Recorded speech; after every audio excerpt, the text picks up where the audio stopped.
اچھا فطرے کی ادائیگی میں کس غذا کو معیار بنائیں؟ عام طور پر لوگ یہ کہتے ہیں، اور بڑے بڑے یعنی بہرحال کچھ علماء کو بھی اس غلط فہمی میں مبتلا دیکھا گیا ہے، وہ کہتے ہیں جو آپ خود کھاتے ہوں اس کے مطابق فطرہ دیں۔ بلکہ ایک صاحب کو تو میں نے کہتے سنا تھا کہ اگر آپ برگر کھاتے ہیں تو برگر کے مطابق پیزا دینا پڑے گا، پیزا کھاتے ہیں تو پیزا کے مطابق نکالنا پڑے گا، تو یہ معیار نہیں ہے۔ تو پھر اس کا کیا کہیں گے؟ وہ دودھ پیتے بچے کا بھی تو فطرہ نکالنا ہوتا ہے، اس میں کس قیمت کو معیار بنائیں گے؟ تو یہ مطلب نہیں کہ جو خود کھاتے ہوں اس کا فطرہ دیں، بلکہ اس کا اصول یہ ہے کہ فطرے کی ادائیگی میں اس علاقے کے اندر جہاں فطرہ نکالا جا رہا ہے وہاں کے لوگ جس غذا کو سب سے زیادہ عام طور پر کھاتے ہوں وہ والی غذا معیار ہے، چاہے یہ شخص نہ کھاتا ہو خود۔ مثلا ڈاکٹر نے ہمیں پرہیز بتایا ہوا ہے، کسی کو گلوٹین انٹرپیتھی ہے، مثلا وہ نہیں کھا رہا ہے روٹی وغیرہ،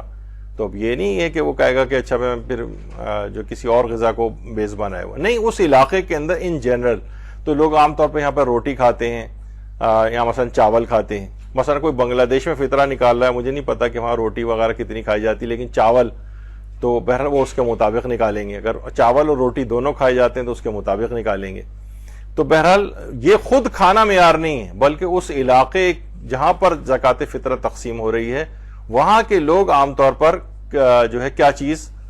کھاتے ہیں سب سے زیادہ، وہ والی غذا کو معیار بنایا جائے گا۔ اچھا اب یہ ہے کہ فطرے کی ادائیگی میں فطرہ ادا کرنے والے کی غذا مثلا سبزی ہے، گوشت ہے، اس کے مطابق اگر کوئی فطرہ دے رہا ہے یا اس کے غذا کے مطابق مثلا ڈبے کا دودھ پینے والے بچے کا دودھ کے مطابق فطرہ نکالنا یہ ضروری نہیں ہے، بلکہ اس علاقے کے لوگوں کی غالب اکثریت جو غذا کھاتی ہو اس کے مطابق فطرہ ادا کیا جائے گا۔ اچھا فطرے میں کون سی اجناس یا ان کے برابر فطرہ دیا جا سکتا ہے؟ تو وہ آپ نے دیکھا کہ جیسے کہ ہمارے معاشرے کے اندر آٹا بھی ہے اور چاول بھی ہے، یہ عام طور پر زیادہ کھائی جاتی ہیں، تو عام طور پر انہی کا ہی نکالا جائے گا۔ البتہ ایک بڑا مسئلہ پیش آتا ہے، آغا سیستانی فرماتے ہیں کہ اگر کسی شہر یا علاقے میں کوئی غذا عام طور پر استعمال نہ ہوتی ہو، چاہے وہ آٹا، چاول، کھجور و کشمشی کیوں نہ ہو، احتیاط لازم کے طور پر اس کی قیمت کو بھی فطرے کے طور پہ نہیں دے سکتے۔ عام طور پر جب توضیح المسائل آپ پڑھتے ہیں نا، توضیح المسائل ایک الگ ماحول معاشرے کے لیے لکھی گئی کتاب ہے، اس میں مثلا آ جاتا ہے لوگ کہتے ہیں کہ بھائی کیا ہے کہ آپ صرف آٹا اور چاول پہ دیتے ہیں، آپ مہنگی والی مثلا کھجور والا فطرہ کیوں نہیں نکالتے، آپ کشمش والا کیوں نہیں نکالتے؟ تو اس میں جواب یہ ہے کہ آغا سیستانی فرماتے ہیں مثلا آٹا اور چاول کی حد تک تو صحیح ہے، لیکن کھجور اور کشمش کوئی کھانے کے طور پر تو استعمال نہیں ہوتی کہ لوگ کھانا نہیں کھا رہے ہیں، سارے کھجور بیٹھ کے کھا رہے ہیں۔ مینگو پارٹی ہوتی ہے ویسے ایک وقت میں سب لوگ مینگو، لیکن وہ عام طور پہ تو نہیں ہوتی۔ کھجور بھی ایسے کوئی نہیں کھاتا پورے غذا کے طور پر۔ کشمش جمع کر کے سب بیٹھے کشمش کھا رہے ہوں رات کے ڈنر میں، ایسا بھی نہیں ہوتا۔